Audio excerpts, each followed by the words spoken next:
lead the web news.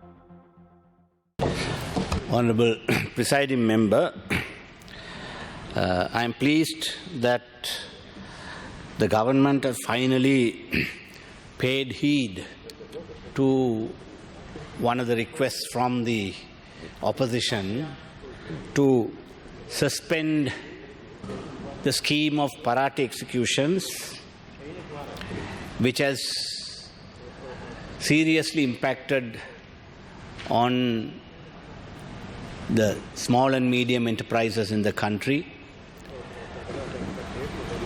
as well as the entire business community, starting from 2019 April, when we faced the Easter Sunday attacks.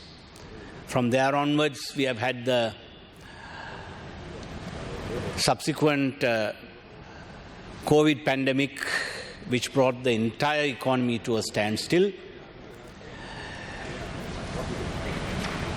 Thereafter, we also had this mismanagement of our economy, resulting in an economic downturn, finally the country being declared bankrupt, and all of which the combined effect was to have a serious impact on all the businesses in the country. Therefore, defaulting bank loans, and particularly this extraordinary avenue that is available to our commercial banks, which was only restricted to the state banks way back in the 90s, was extended to the private banks as well. And now the government has agreed to look into this and have brought this particular amendment to suspend the operation of the Parate execution law up to the end of next year, or rather, yes, until the end of this year. But we are also proposing an amendment to extend it by a further year so that the relief could have a meaningful impact on our local businesses. But when doing this, you have also got to be careful that we don't assist the serial defaulters. And I also must take exception to the fact that some in the banking sector have been talking about other stakeholders being impacted, that is particularly the depositors in the banks. I do not agree fully with that contention. I would say it is because the banks want to safeguard their shareholding, their shareholders. They had been given enough assistance.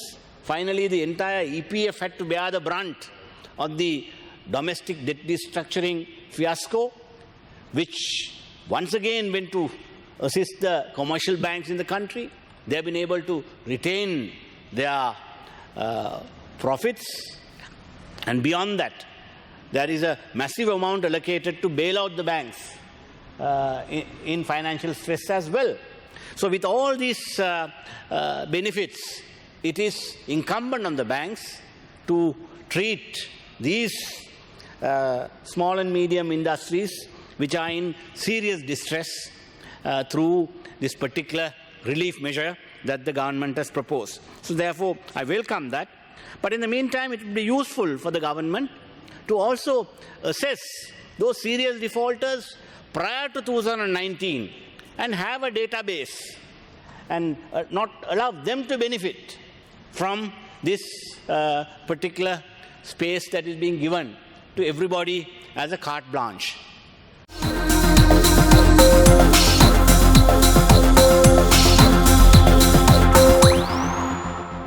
We lead the web news.